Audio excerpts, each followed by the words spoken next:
Olá, concurseiros. A nossa aula de hoje é em relação à resolução das questões do simulado referentes ao eixo 5, o eixo de saúde e segurança do trabalho. Então, a gente começa aqui a nossa resolução a partir da questão de número 49 e a gente vai até a questão de número 60 do nosso simulado.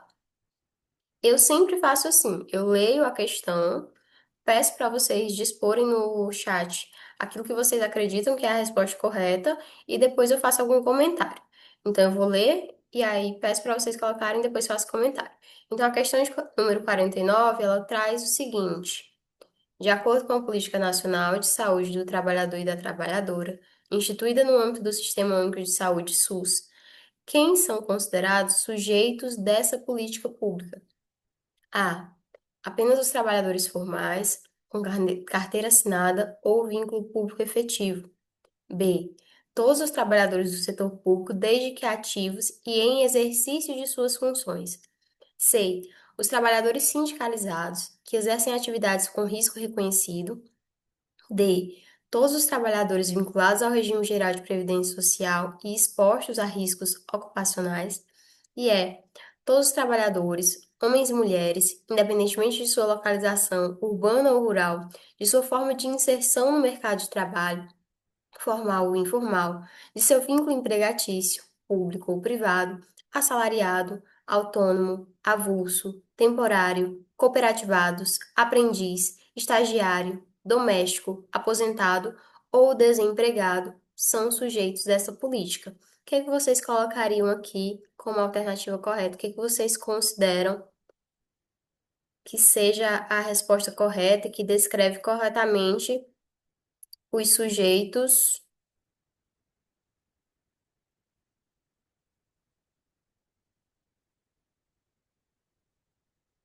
os sujeitos da Política Nacional de Saúde do Trabalhador e da Trabalhadora?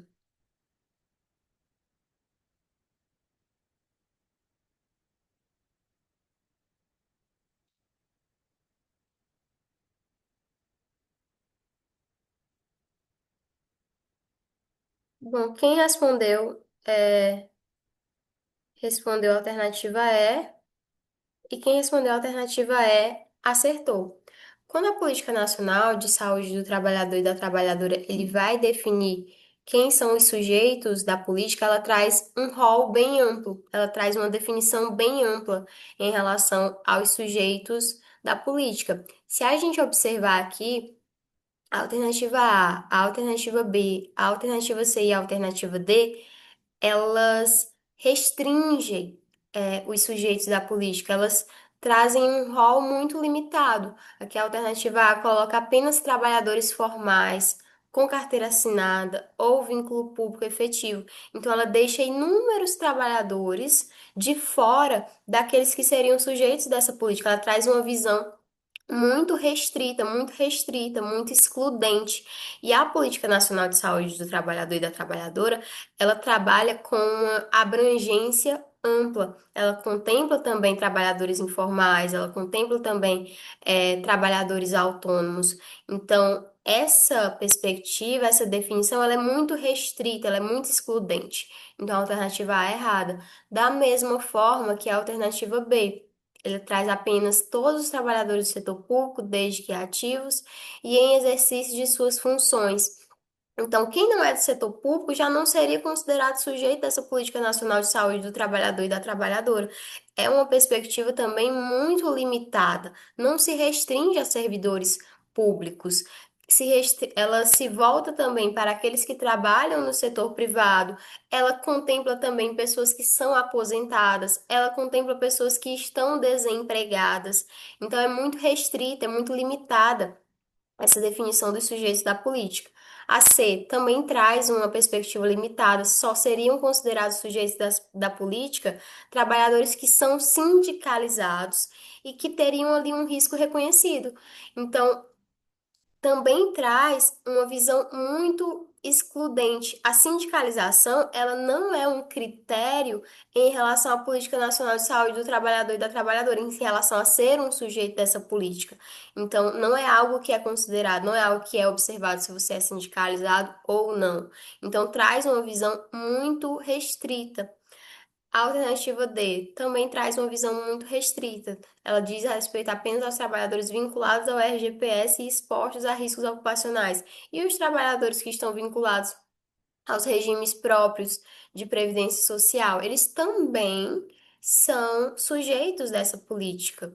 Então, a alternativa D também é errada. E a alternativa A, ela traz a exata definição apresentada lá na portaria em relação a quem são os sujeitos dessa política. Traz uma visão bem ampla, uma abrangência em relação a esses sujeitos, todos os trabalhadores, homens e mulheres, independentemente de sua localização, urbana ou rural, de sua forma de inserção no mercado de trabalho, se foi formal ou informal, de seu vínculo empregatício, público ou privado, assalariado, autônomo, avulso, temporário, cooperativados, aprendiz, estagiário, doméstico, aposentado ou desempregados. Todos esses são sujeitos da política. Então, os sujeitos da Política Nacional de Saúde do Trabalhador e da Trabalhadora, ele abrange todas as formas de inserção laboral, todas as formas de situação laboral. Se você é um trabalhador, não importa a sua forma de inserção, não importa a sua condição, você é considerado um sujeito dessa Política Nacional de Saúde do Trabalhador e da Trabalhadora. Então, a alternativa correta é a alternativa E. Ok, com essa questão, gente. Tudo tranquilo.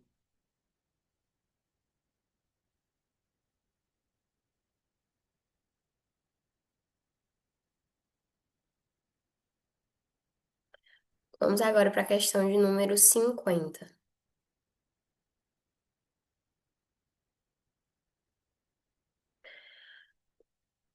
No contexto da promoção à saúde do trabalhador, qual das alternativas abaixo representa uma ação fundamental para a prevenção de doenças e a melhoria da qualidade de vida no ambiente laboral? A. Realizar exclusivamente exames admissionais e demissionais para controle da saúde do trabalhador. B. Implantar programas educativos que incentivem hábitos saudáveis e o autocuidado no ambiente de trabalho. C. Aplicar apenas medidas punitivas aos trabalhadores que não cumprem as normas de segurança. D. Priorizar o atendimento médico apenas quando ocorrerem acidentes de trabalho graves. E exigir que o trabalhador realize seu exame de saúde por conta própria, sem acompanhamento da empresa. O que que vocês acreditam aqui que seria uma ação de promoção à saúde do trabalhador que tem um caráter preventivo? O que que vocês colocariam aqui?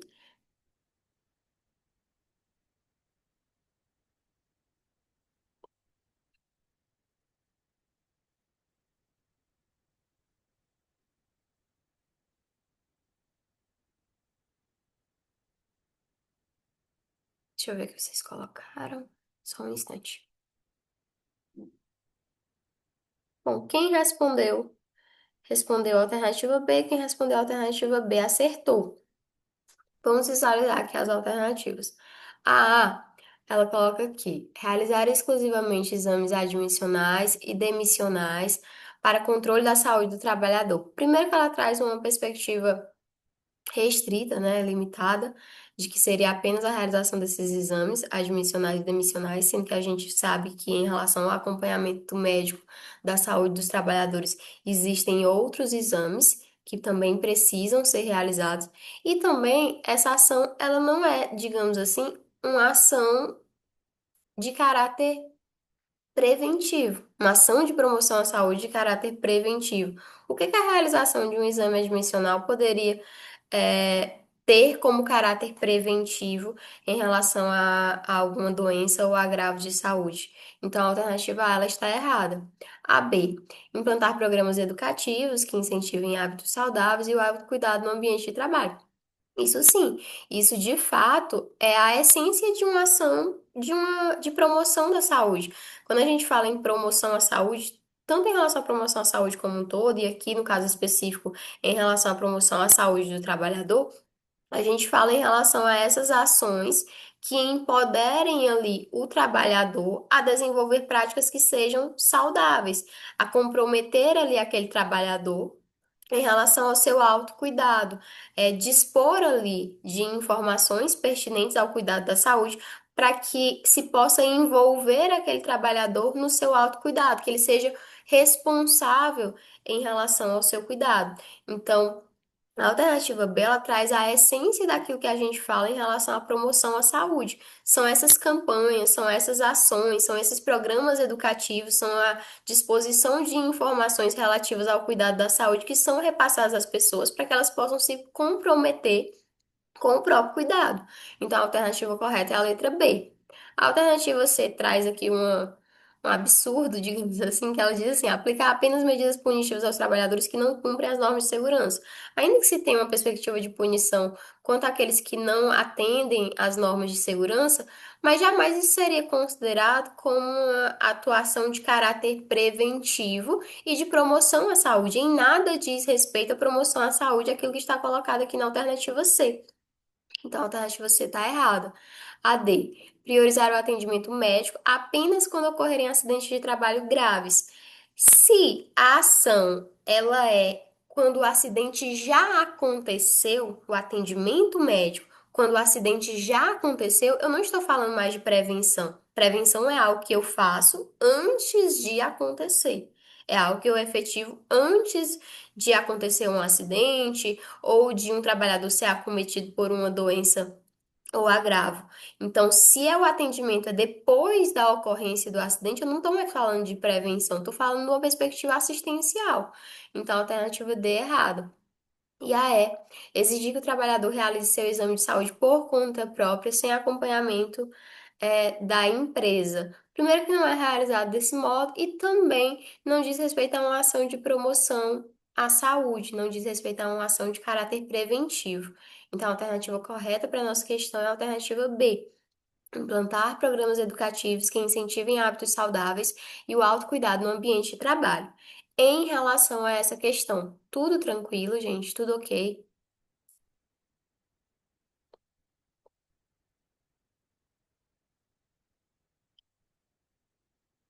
Vamos passar aqui para a próxima questão, questão de número 51.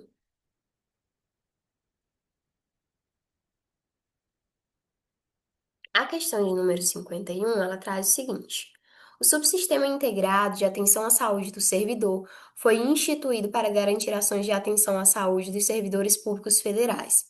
Assinale a alternativa que corretamente apresenta um dos objetivos ou características desse subsistema. A. O subsistema integrado de atenção à saúde do servidor é um plano de saúde privado, custeado integralmente pelos servidores públicos da administração federal direta.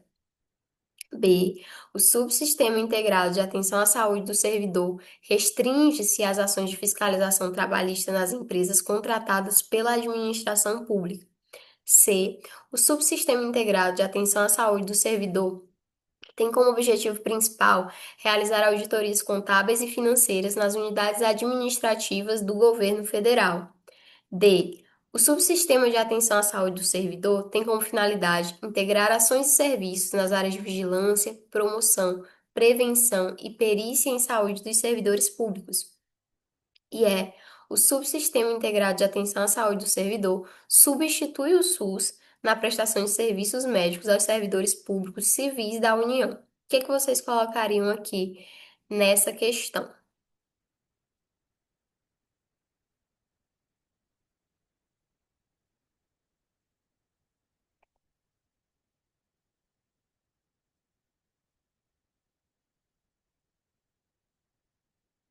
Bom, todo mundo que respondeu a alternativa D.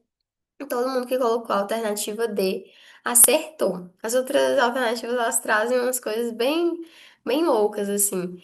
A alternativa A, ela coloca que o subsistema integrado de atenção à saúde do servidor é um plano de saúde privado. Não é um plano de saúde, o subsistema. Ele é uma estrutura pública voltada ali para a gestão da saúde ocupacional. Então, não é um plano de saúde.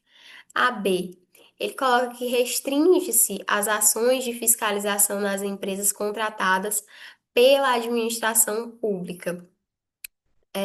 A alternativa B está errada, não existe essa restrição em relação a essa fiscalização dessas empresas contratadas pela administração pública. Ele atua ali, na saúde dos servidores públicos federais e não em empresas contratadas.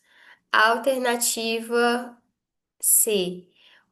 O Subsistema Integrado de Atenção à Saúde do Servidor tem como objetivo principal realizar auditorias contábeis e financeiras nas unidades administrativas do governo federal. Em nada o subsistema tem a ver com essa contabilidade. Ele se volta ali à atenção integral à saúde do servidor. Então, a alternativa C, errada. A D. O Subsistema Integral de Atenção à Saúde do Servidor tem como finalidade integrar ações e serviços nas áreas de vigilância, promoção, prevenção e perícia em saúde de servidores públicos. Tá correto, né? É exatamente isso. O subsistema ele busca garantir ali atenção integral aos servidores e ele tem esse foco nessa prevenção, promoção e na perícia oficial em saúde. Então, a alternativa correta para a nossa questão seria a alternativa D. A alternativa é: o Subsistema Integrado de Atenção à Saúde do Servidor substitui o SUS. Aqui, você tem que parar de ler bem aqui, porque é um absurdo tão grande. Então, ele não substitui o SUS, ele seria complementar e articulado ao Sistema Único de Saúde. Não substitui o SUS. Então, a alternativa correta para a nossa questão é a alternativa D. Tudo ok com essa questão? Tudo tranquilo ou não?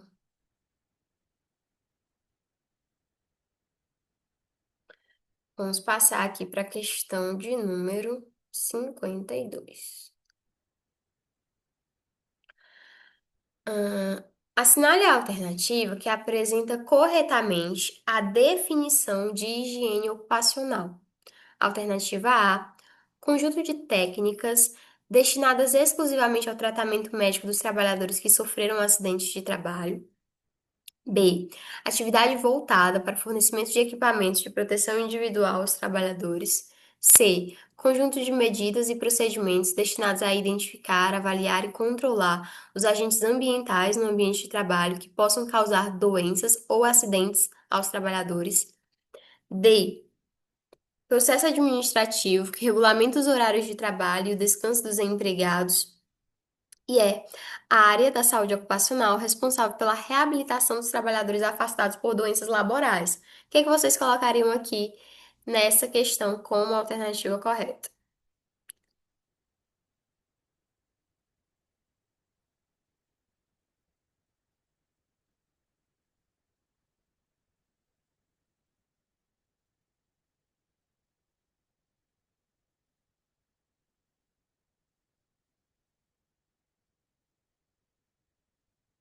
Quem respondeu, respondeu a alternativa C, e quem respondeu a alternativa C, acertou. Vamos visualizar as alternativas.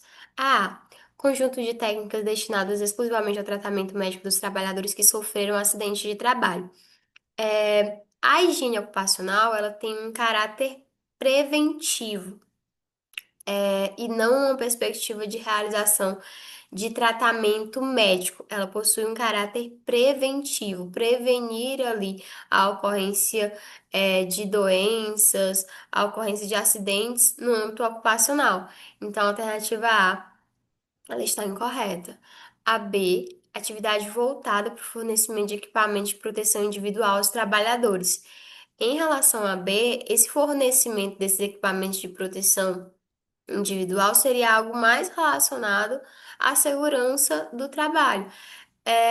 Até pode ser visto como algo, como uma medida de controle a partir daquilo que foi detectado, a partir da higiene ocupacional, pode ser verificado ali a necessidade da utilização de um equipamento de proteção individual como uma medida de controle em relação àquele risco de exposição ali presente no ambiente de trabalho. Mas a higiene ocupacional, ela não é uma atividade voltada para esse fornecimento de equipamento de proteção individual. Ela é algo muito mais amplo, certo? Então, a alternativa B está errada.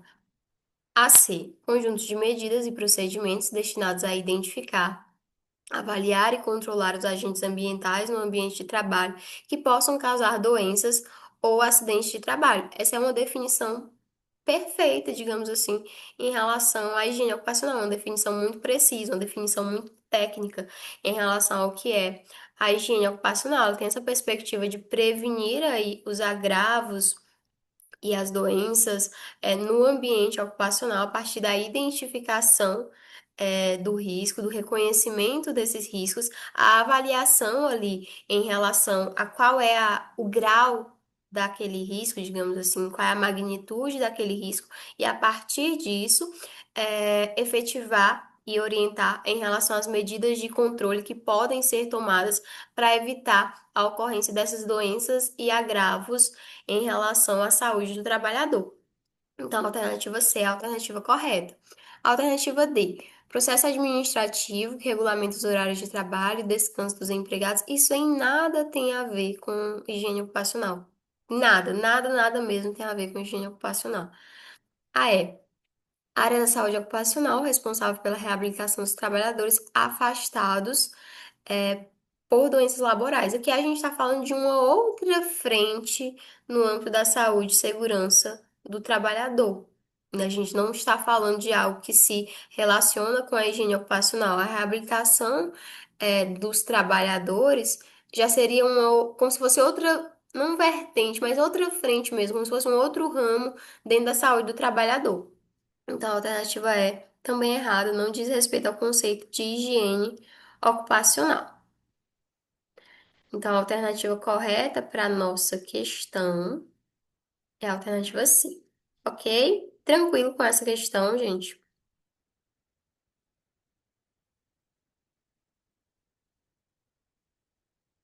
Tudo ok? Podemos passar aqui para a questão de número 53.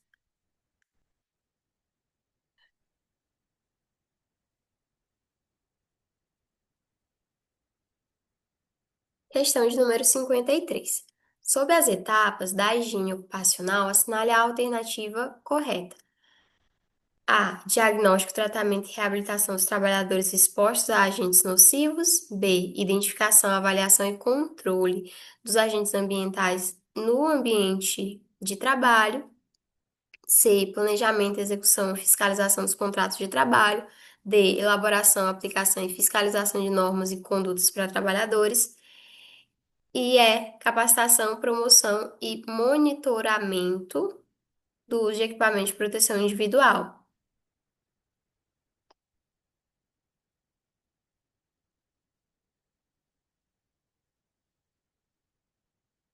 O que que vocês colocariam aqui?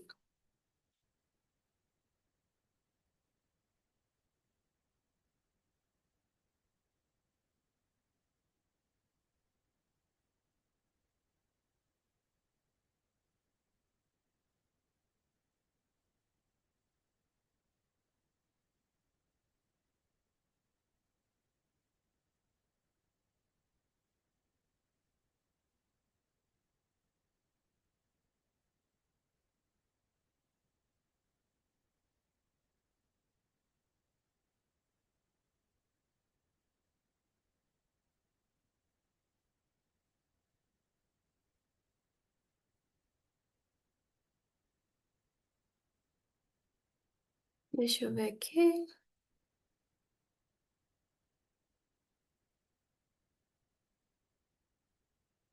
É, quem respondeu a alternativa B.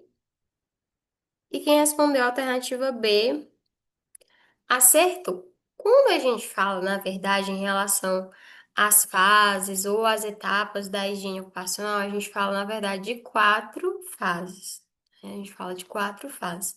A antecipação dos riscos, o reconhecimento dos riscos e a avaliação dos riscos e o controle dos riscos. Então, quatro fases: antecipação, reconhecimento, avaliação e controle.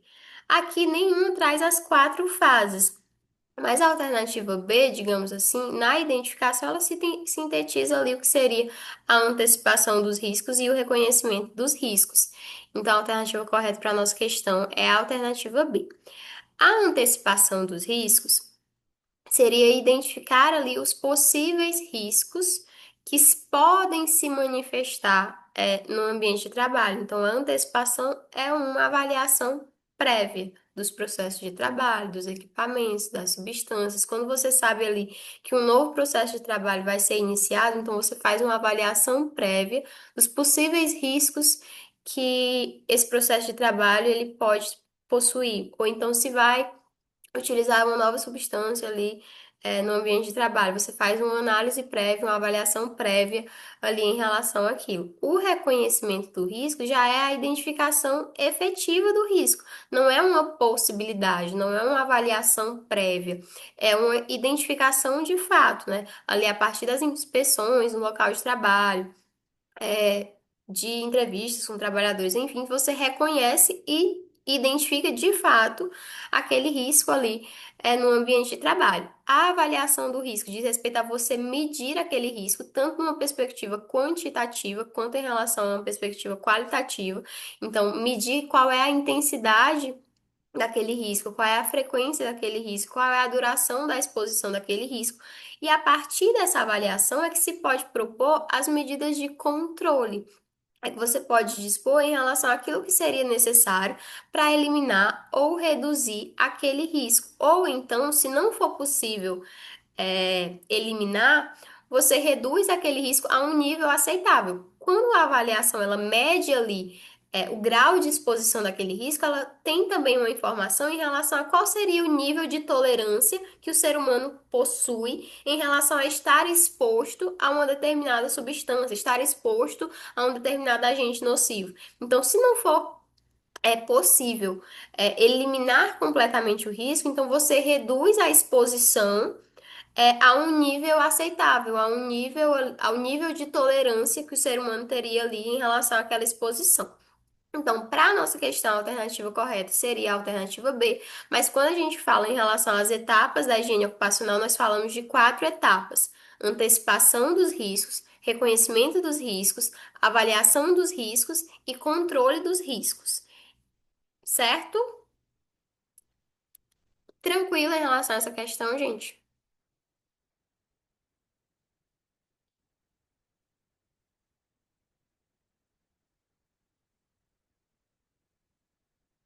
Questão de número 54. A questão de número 54, ela traz o seguinte: de acordo com a portaria é, número 1999, de 27 de novembro de 2023, que institui a lista de doenças relacionadas ao trabalho, identifica entre as opções abaixo a doença que pode estar relacionada à exposição ocupacional a alcaloides. Alternativa A, perda de audição ototóxica. B, neoplasia maligna da pele. C, neurite óptica. D, neoplasia maligna dos brônquios e dos pulmões. E a alternativa é asma. O que que vocês colocaram aqui em relação a esta questão?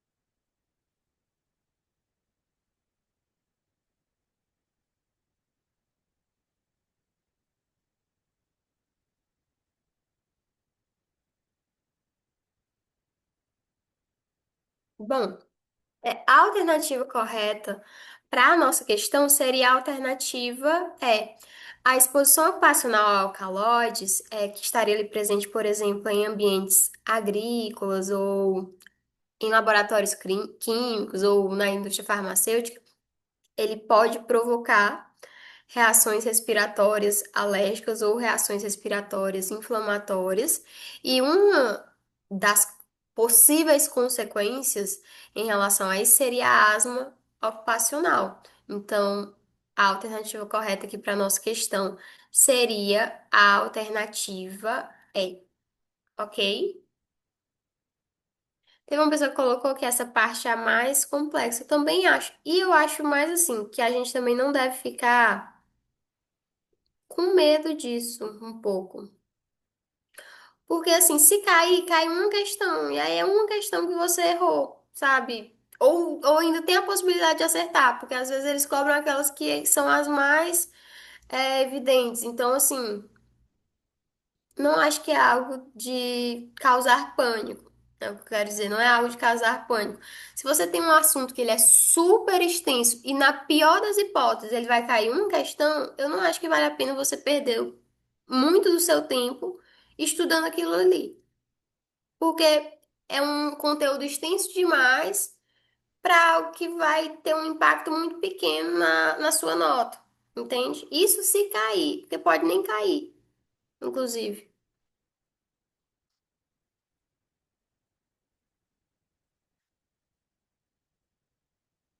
Certinho? Vamos passar aqui para a questão de número 55.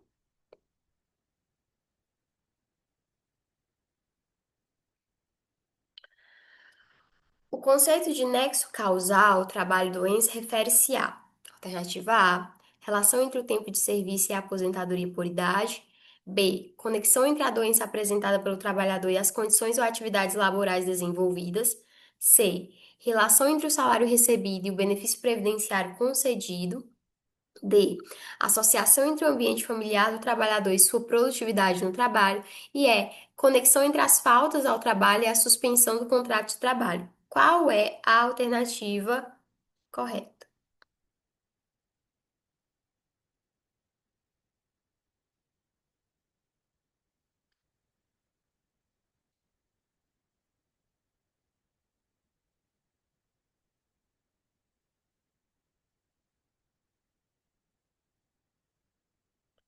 Bom, quem respondeu a alternativa B, e quem respondeu a alternativa B acertou. Quando a gente fala entre nexo causal trabalho-doença, é estabelecer uma relação entre o trabalho realizado e a doença que foi gerada, né? A doença ali, aqui aquele indivíduo, aquele trabalhador foi acometido.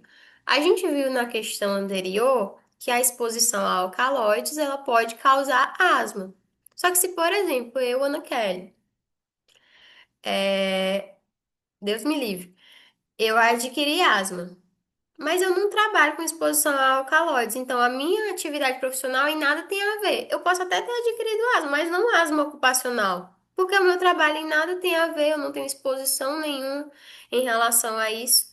Então, é estabelecer uma relação, estabelecer uma conexão de que o trabalho, a atividade exercida ali no trabalho foi o que ocasionou aquela doença que o indivíduo, o trabalhador, ele foi acometido.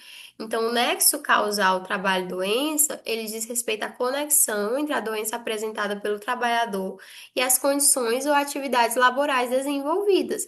E aí, a necessidade em relação a esse nexo causal trabalho-doença é, por exemplo, para você identificar em relação ao benefício previdenciário, de auxílio por incapacidade temporária. Se é estabelecido ali uma conexão entre a doença apresentada pelo trabalhador e a sua atividade, aquilo já não seria uma doença comum, isso seria uma doença do trabalho e seria uma entidade mórbida que é equiparável ao acidente de trabalho. Então, por exemplo, não teria necessidade de cumprimento de carência.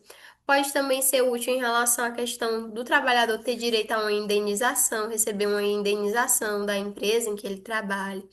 Então, faz necessário o estabelecimento desse nexo entre o trabalho e a doença que aquele trabalhador foi acometido. Porque às vezes ele até pode ser acometido por alguma daquelas doenças que estão na lista, mas muitas vezes o trabalho dele em nada tem a ver com aquela doença. Então, se o trabalho em nada tem a ver com aquela doença, se no seu trabalho ele não se expõe, ele não tinha exposição em relação a nenhum agente nocivo que se relaciona com aquela doença, então não existe nexo causal aí estabelecido. Então, o nexo causal seria essa conexão entre a doença apresentada pelo trabalhador e as condições ou atividades laborais desenvolvidas. Em relação a essa questão, tudo tranquilo, gente? Tudo ok?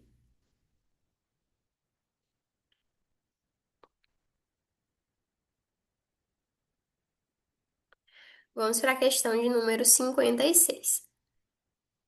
Sobre os modelos de análise de acidentes de trabalho, assinale a alternativa correta.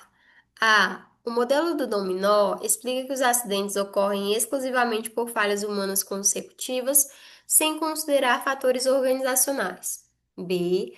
O modelo do queijo suíço representa o acidente como resultado da combinação de várias falhas em diferentes níveis do sistema, que se alinham e permitem a ocorrência do evento. C. O modelo linear considera que os acidentes são causados por um único fator isolado, sem a interação de outras causas. D. O modelo do erro humano assume que os acidentes são inevitáveis e não podem ser prevenidos.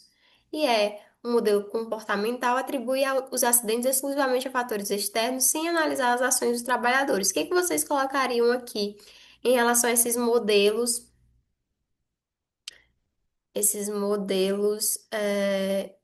de análise do acidente de trabalho? Do acidente de trabalho, o que vocês colocariam aqui?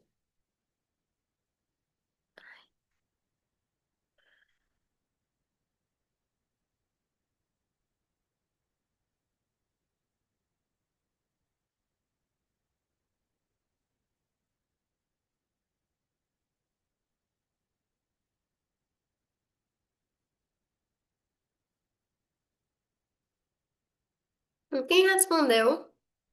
Respondeu a alternativa B. Quem respondeu a alternativa B acertou. Em todas as alternativas tem modelos de análise, de acidentes de trabalho. O erro está em relação à forma como foi definido cada um desses modelos de análise em relação ao acidente de trabalho. A alternativa A, ela coloca que o modelo do dominó explica que os acidentes ocorrem exclusivamente por falhas humanas consecutivas, sem considerar fatores organizacionais. Está incorreta, está incompleta a forma como está colocado em relação a esse modelo. Esse modelo do dominó é do, eu vou pronunciar, mas eu não sei pronunciar, tá? Enrich, que considera várias causas em sequência, inclusive fatores organizacionais e administrativos.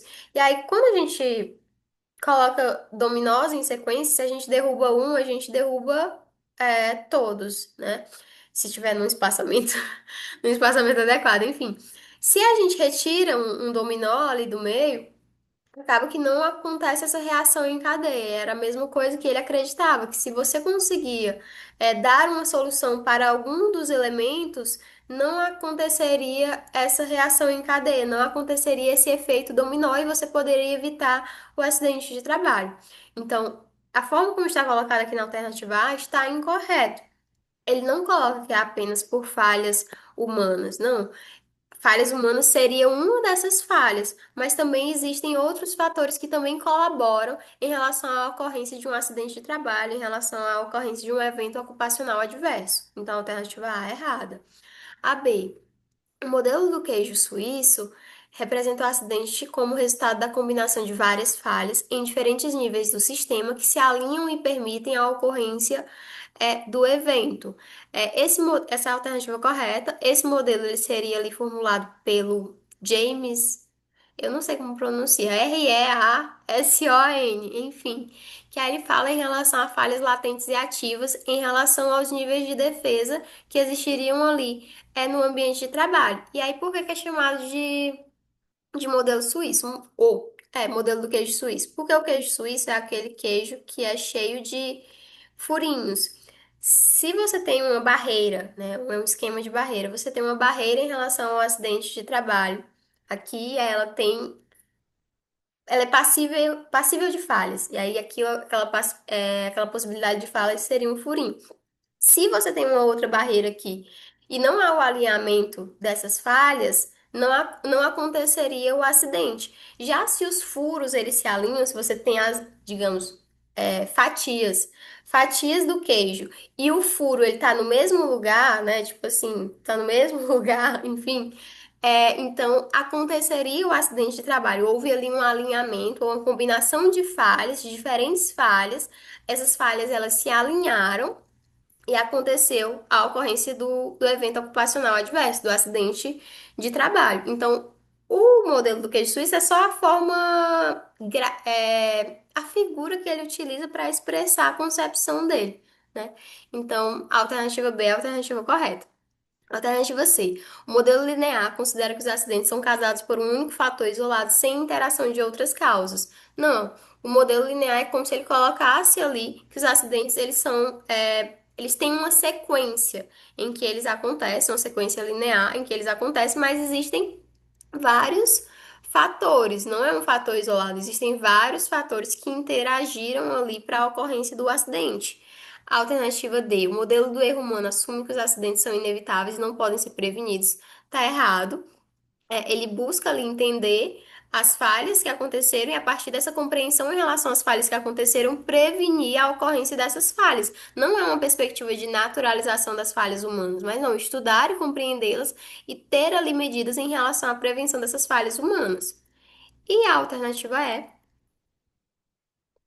o modelo comportamental atribui os acidentes exclusivamente a fatores externos, sem analisar as ações dos trabalhadores. Aqui, uma própria leitura de compreensão de texto de português, ela seria suficiente para você saber que essa alternativa está errada. Se eu estou falando de um modelo comportamental, então eu quero dizer que é um modelo que analisa o comportamento dos trabalhadores. Então, como poderia um modelo comportamental não analisar as ações dos trabalhadores? Não faz sentido. Então, a alternativa ela está errada. A alternativa correta para a nossa questão seria a alternativa B. Em relação a essa questão, tudo tranquilo? Tudo bem para vocês? Ficou claro?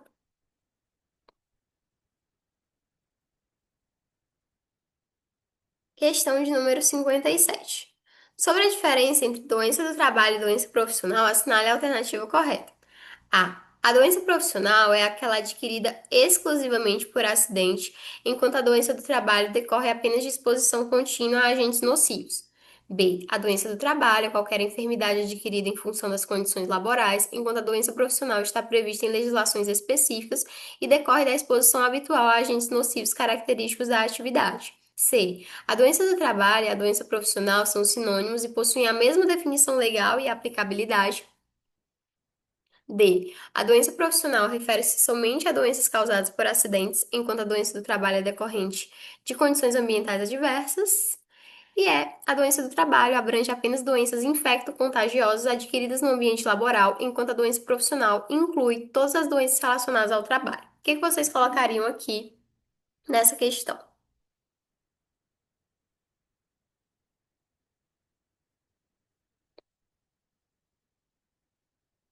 Todo mundo que respondeu, respondeu a alternativa B, e quem respondeu a alternativa B acertou.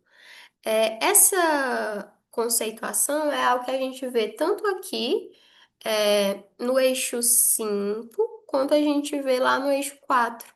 Porque essa definição em relação ao que é doença do trabalho, doença profissional, ela é uma definição que está presente lá na Lei 8.213. Então, o que eu acho básico para a gente conseguir diferenciar doença do trabalho de doença profissional é de que uma doença profissional ela está relacionada a uma profissão, ela está relacionada a um fazer específico ali. Já a doença do trabalho, ela não está relacionada a uma profissão, ela está relacionada às condições em que aquele trabalho foi exercido, às condições em que aquele trabalho foi executado. Então, a diferenciação ela é basicamente essa. A alternativa B coloca aqui. A doença do trabalho é qualquer enfermidade adquirida em função das condições laborais. Tá certo? Doença do trabalho diz respeito às condições em que aquele trabalho foi executado. Já a doença profissional está prevista em legislação específica e decorre da exposição habitual a agentes nocivos característicos da atividade, aquela profissão, aquele fazer ali, expõe aquele indivíduo a riscos, ocupacionais. E aí ele pode vir a ser acometido por essa doença profissional. Ela é uma doença que está relacionada intrinsecamente àquela atividade específica, certo? Então, a alternativa B seria a alternativa correta. Em relação a essa questão, é claro para vocês a diferença entre doença profissional e doença do trabalho?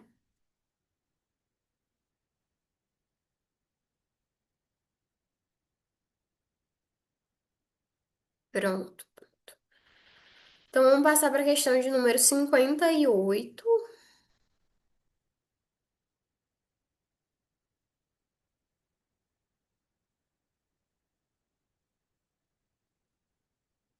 Considerando os diferentes tipos de riscos presentes no ambiente de trabalho, qual das alternativas a seguir apresenta corretamente um exemplo de risco ergonômico? A.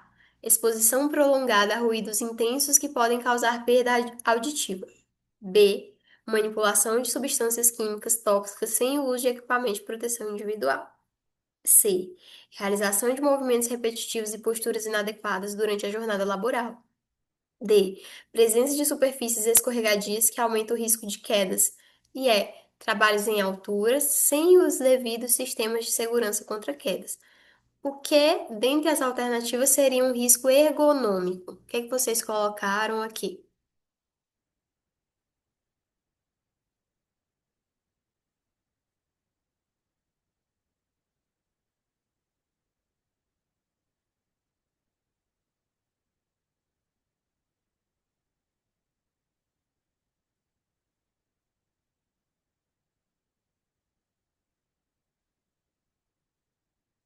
Bom, a maioria respondeu a alternativa C, quem respondeu a alternativa C acertou.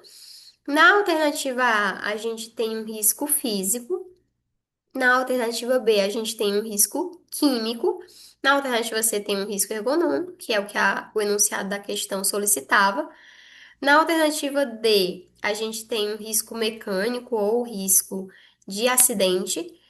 E na alternativa E, também tem um risco de acidente. Então, a alternativa correta para a nossa questão seria a alternativa C. A alternativa C, ela traz um risco ergonômico.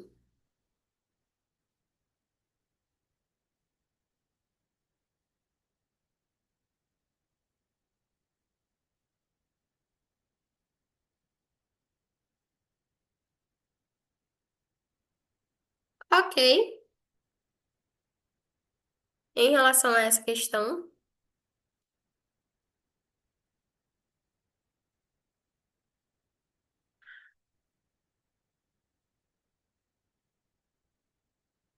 deixa eu ver aqui.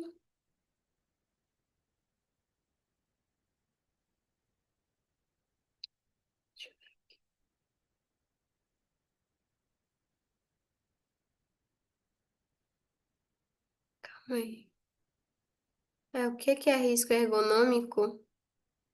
Calma. O que é. Peraí. O que é o risco ergonômico?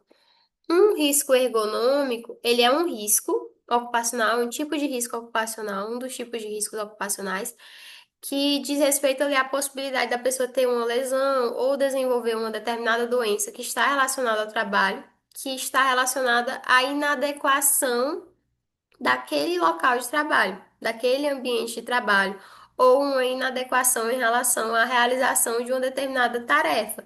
Então, eu realizo ali o meu trabalho e aí eu tenho uma cadeira que me faz ficar numa postura que é inadequada. Então, aquilo pode me ocasionar problemas na coluna. Ou então, o trabalho em que eu realizo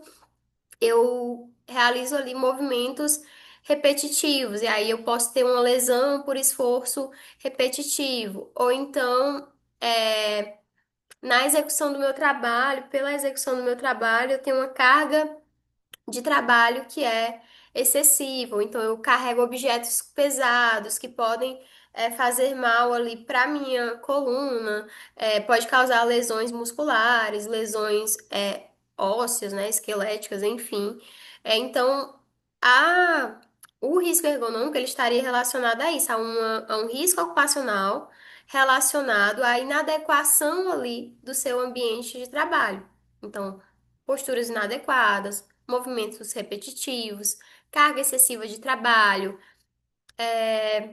equipamentos que são utilizados no trabalho, que são equipamentos inadequados, ou um ambiente de trabalho inadequado, e aí aquilo pode causar doenças ou lesões ao trabalhador, certo?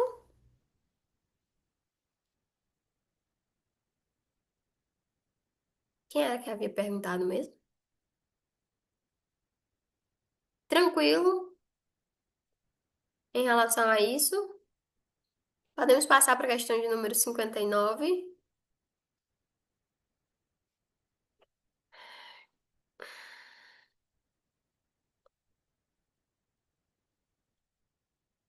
Questão 59. A biossegurança compreende um conjunto de ações voltadas para a prevenção, minimização ou eliminação de riscos inerentes às atividades que possam comprometer a saúde humana animal, a saúde humana, animal e o meio ambiente. Com base nesse conceito, assinale a alternativa correta. A. A biossegurança aplica-se exclusivamente aos profissionais da área da saúde que atuam em hospitais e laboratórios clínicos. B. A biossegurança limita-se ao uso de equipamentos de proteção individual não envolvendo protocolos ou condutas institucionais. C. A biossegurança visa apenas a proteção do trabalhador, não sendo aplicável à proteção do meio ambiente. D. A biossegurança abrange normas, condutas e práticas destinadas à proteção do trabalhador, da coletividade e do meio ambiente contra riscos biológicos, químicos e físicos. E a biossegurança é o conjunto de normas obrigatórias apenas durante situações de emergência declarada. O que é que vocês colocariam aqui nessa questão em relação à definição da biossegurança?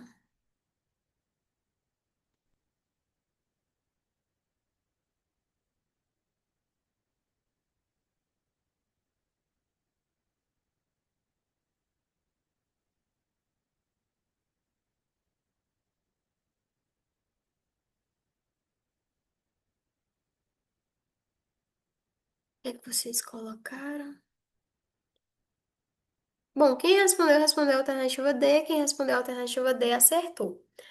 É, A alternativa A, ela restringe a amplitude, né, a abrangência das ações no âmbito da biossegurança. Ela vai dispor que a biossegurança aplica-se exclusivamente a profissionais da área de saúde. Não é apenas em relação aos profissionais da área de saúde.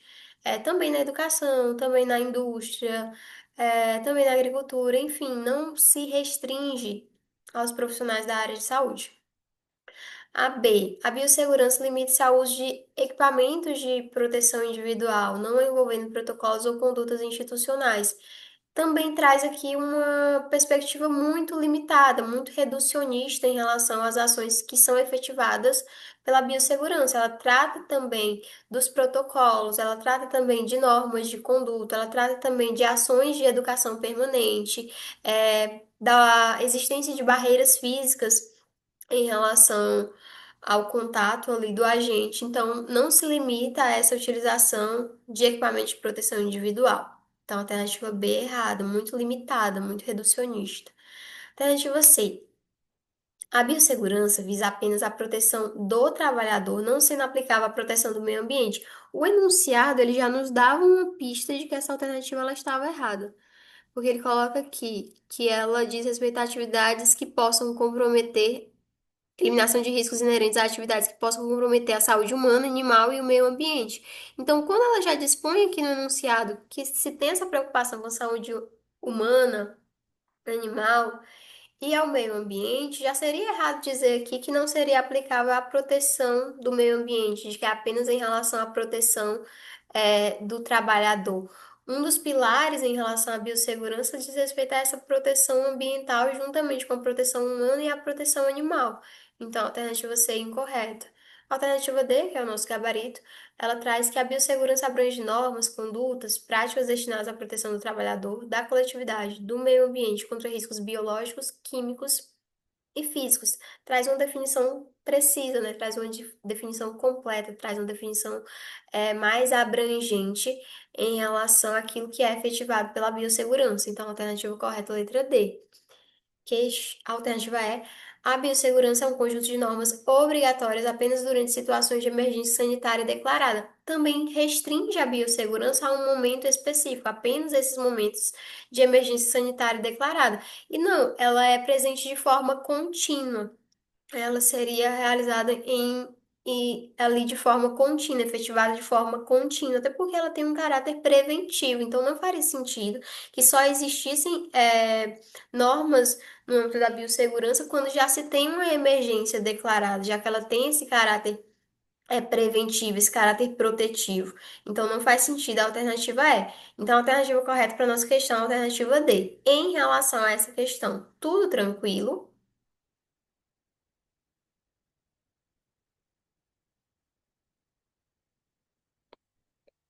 Agora, a última questão da nossa aula em relação à psicopatologia do trabalho. A questão ela traz o seguinte: segundo Christophe de Joux, a psicopatologia do trabalho busca compreender os impactos psicológicos das condições laborais sobre o trabalhador. De acordo com a sua teoria, qual das afirmativas abaixo expressa corretamente um dos principais conceitos definidos por de Joux? A. O sofrimento psíquico do trabalhador está sempre relacionado a problemas pessoais alheios ao ambiente de trabalho. B. O trabalho saudável é aquele que elimina completamente as fontes de estresse e pressão, evitando qualquer sofrimento. A resistência do trabalhador às condições adversas do trabalho pode levar a mecanismos de defesa que, se insuficientes, resultam em sofrimento psíquico. D. A psicopatologia do trabalho não considera as relações sociais no ambiente laboral, focando exclusivamente nas tarefas executadas. E o sofrimento psíquico no trabalho é uma condição irreversível e não pode ser atenuado por mudanças organizacionais. O que que vocês colocariam aqui como sendo a alternativa correta?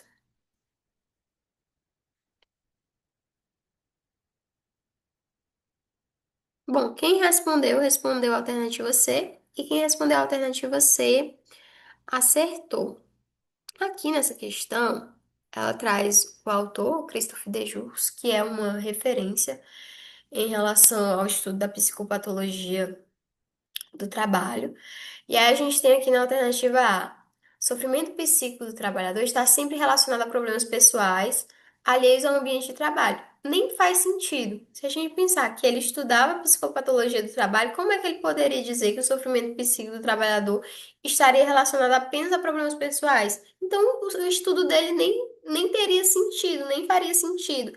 Se o trabalho ele seria ali o elemento central em relação à constituição do sofrimento psíquico do trabalhador. Então, por mais que a vida pessoal ela seja considerada, mas a centralidade estaria no trabalho. A ênfase do estudo por ele realizado é o ambiente laboral, é o ambiente de trabalho. Então, a alternativa A está errada. A B. O trabalho saudável é aquele que elimina completamente as fontes de estresse e pressão, evitando qualquer sofrimento.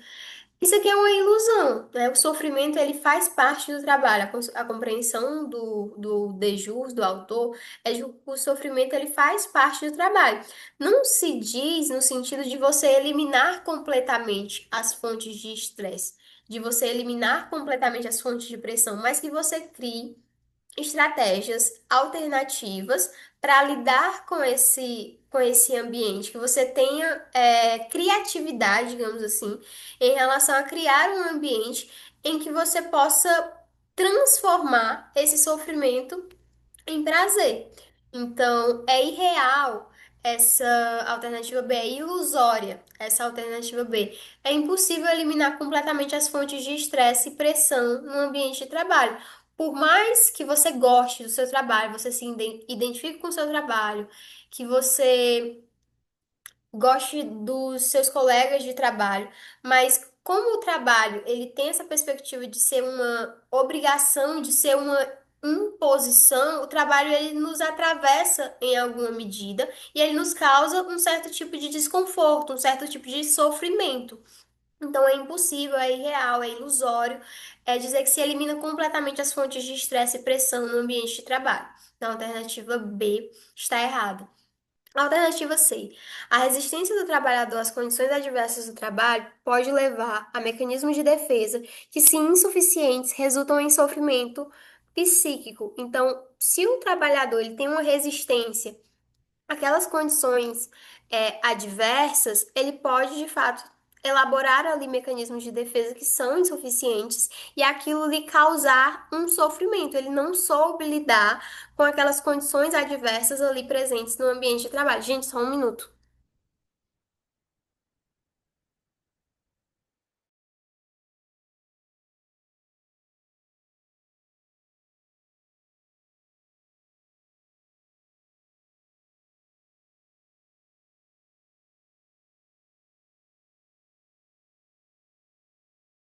Pronto, voltando aqui. Perdão. Então, a alternativa C é a alternativa correta. Se esses mecanismos que o trabalhador elaborou, eles forem insuficientes, isso vai causar sofrimento psíquico no trabalhador. Se forem mecanismos eficazes, mecanismos eficientes, então ele pode transformar esse sofrimento. A alternativa, então a alternativa C está correta. A alternativa D, a psicopatologia do trabalho não considera as relações sociais no ambiente laboral, focando exclusivamente nas tarefas executadas. Está errado.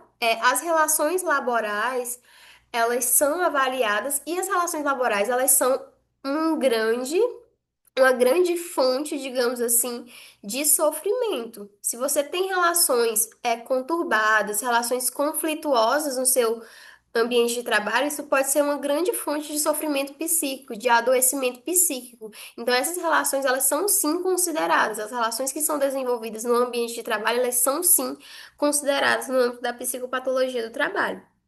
E a alternativa é: sofrimento psíquico no trabalho é uma condição irreversível e não pode ser atenuado por mudanças organizacionais. Ele pode sim ser transformado, ele pode sim ser atenuado, pode sim ser construído mecanismos de defesa, estratégias de enfrentamento às condições adversas presentes no ambiente de trabalho. Então, a alternativa ela está errada. Enquanto B, a alternativa B, ela é completamente ilusória e otimista, a alternativa ela é completamente pessimista, de que não existe nada que se possa ser feito. Então, a alternativa E está errada. A alternativa correta para a nossa questão seria a alternativa C. A resistência do trabalhador às condições adversas do trabalho pode levar a mecanismos de defesa que, se insuficientes, resultam em sofrimento psíquico. Tudo tranquilo em relação a essa questão, e no caso, como é a última questão do simulado, tudo tranquilo em relação ao simulado.